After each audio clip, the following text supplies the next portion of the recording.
नमस्कार दोस्तों, आप देख रहे हैं बोले भारत और मैं हूं शांता सिंह। व्हाट्सएप भारत में सबसे ज्यादा इस्तेमाल होने वाला मैसेजिंग ऐप है। बहुत से लोग बातचीत भी इसी ऐप के जरिए करते हैं, लेकिन अब व्हाट्सएप ने भारत छोड़कर जाने की धमकी दी है। आखिर ये पूरा केस क्या है, इस वीडियो में हम इसी बात पर चर्चा करेंगे।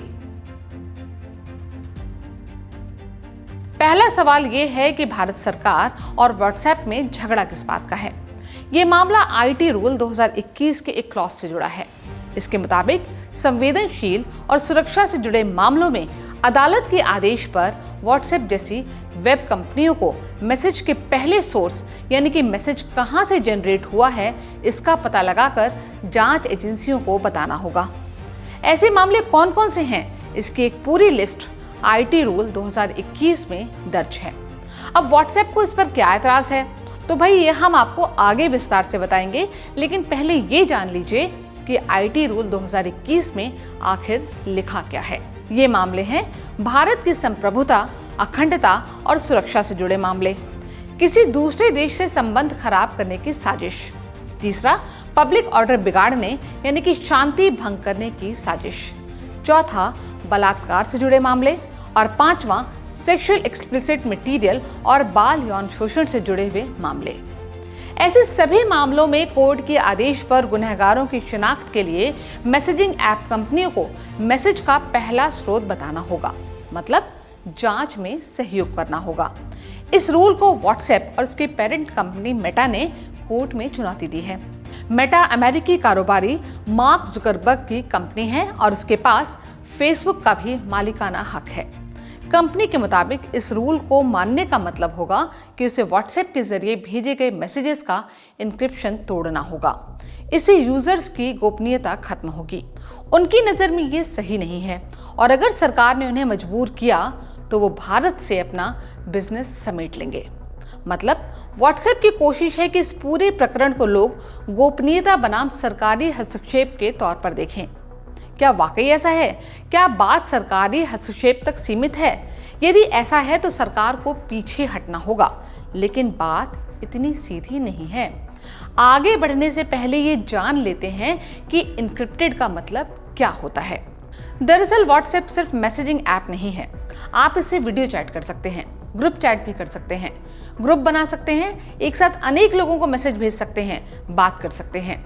व्हाट्सएप के जरिए जो भी बात होती है वो पूरी तरह से इनक्रिप्टेड होती है। ये एक टेक्निकल टर्म है, इसे आसान भाषा में समझने की कोशिश करते हैं। मान लीजिए कि अनिल ने व्हाट्सएप पे सुरेश को कोई मैसेज भेजा, कोई फाइल भेजी, या अनिल ने व्हाट्सएप पे सुरेश को कॉल किया। कॉल, मैसेज या फाइल अनिल के यहाँ से जैसे ही चली वो इनक्रिप्टेड हो गई। ये एक किस्म का डिजिटल प्रोसेस है। डिजिटल वर्ल्ड में सब कुछ डेटा है, सब कुछ पैकेट के तौर पर एक सोर्स से दूसरे सोर्स तक ट्रांसफर होता है। मसलन जब अनिल ने कहा कि क्या हाल है सुरेश, तो इसका एक डिजिटल इनक्रिप्टेड डेटा तैयार हुआ जिसमें क्या हाल है सुरेश कुछ कोड्स में तब्दील हो गए। इन्हें साइफ टेक्स्ट कहते हैं और उन कोड्स पर ताला लग गया जिसकी चाबी सिर्फ सुरेश के पास है। जब ये मैसेज डिजिटल नेटवर्क के जरिए सुरेश के पास पहुंचेगा तो सिर्फ वो यानी कि सिर्फ सुरेश ही इस बात का पता लगा पाएगा कि अनिल ने कहा क्या है। बीच में यदि कोई इस डेटा को चुराने की कोशिश करेगा तो उसके हाथ में साइफ टेक्स्ट लगेगा जिसमें से असली अर्थ निकालना नामुमकिन है। व्हाट्सएप से पहले अपराधियों पर निगरानी रखना इतना मुश्किल नहीं था जितना अब हो गया है, क्योंकि पहले बातचीत टेलीफोन या मोबाइल के जरिए होती थी जिसमें 3 प्लेयर होते थे, user A, telecom service provider और user B. Telecom service provider आपकी अपनी कंपनियां थीं, इसलिए कम्युनिकेशन आपकी निगरानी में था। जरूरत पड़ने पर जांच एजेंसियां सर्विस प्रोवाइडर को बोलकर संदिग्ध लोगों की बातचीत रिकॉर्ड कर लेती थीं और इससे अपराध और अपराधी पर नियंत्रण रखना आसान था। लेकिन बीते दशक में टेक्नोलॉजी में काफी सुधार हुआ। खासकर वॉइप तकनीक के आने के बाद से एक बड़ा प्लेयर इसमें घुस गया है। अब ये ऐसे है, user A, internet service provider, VoIP, APP, user B. ये नया प्लेयर कमाल का है। पहले आप एक फोन से एक लाइन पर एक आदमी से बात कर सकते थे। अब इंटरनेट के जरिए एक ही फोन से एक साथ अलग अलग जगह पर मौजूद कई लोगों के साथ बातचीत कर सकते हैं। आपके पास 10 स्मार्टफोन या फिर लैपटॉप या कंप्यूटर है और एक वाईफाई कनेक्शन है तो दसों लोग अलग अलग बात कर सकते हैं। और ये संख्या सिर्फ 10 तक सीमित नहीं है। एक वाईफाई से आप दर्जनों या सैकड़ों फोन या कंप्यूटर कनेक्ट कर सकते हैं।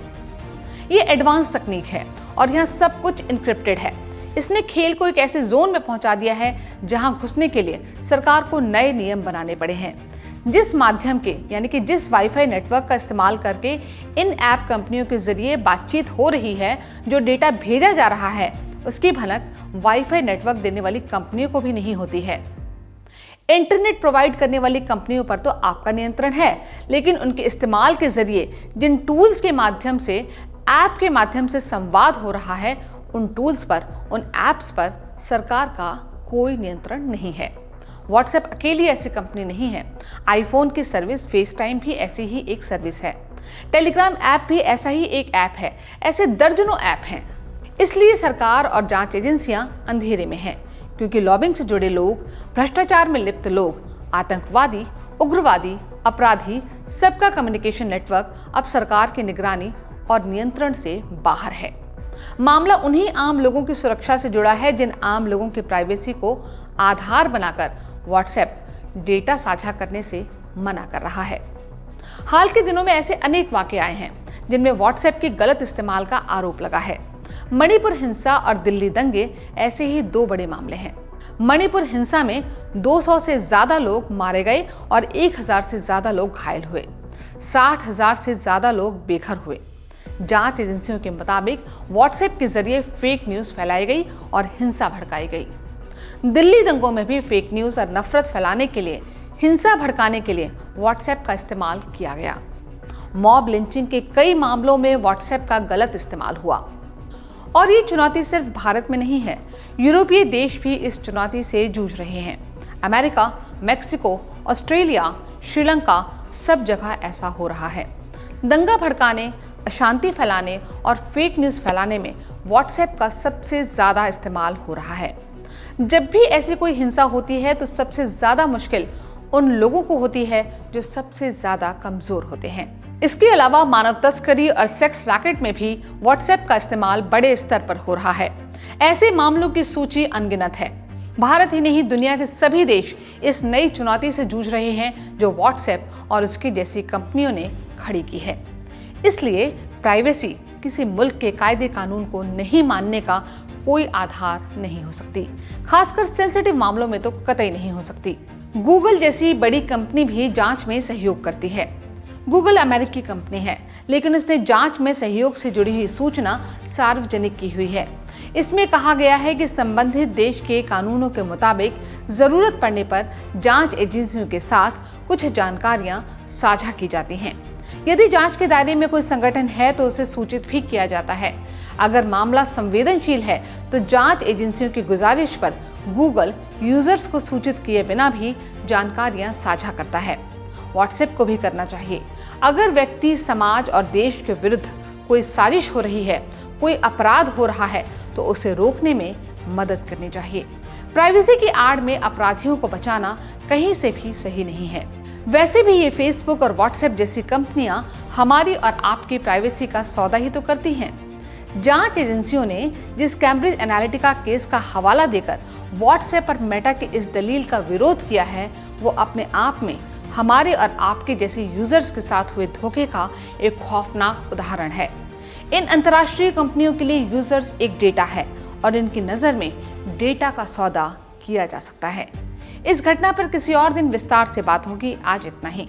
बोले भारत का ये एपिसोड आपको अच्छा लगा हो तो लाइक और शेयर जरूर कीजिएगा। नमस्कार।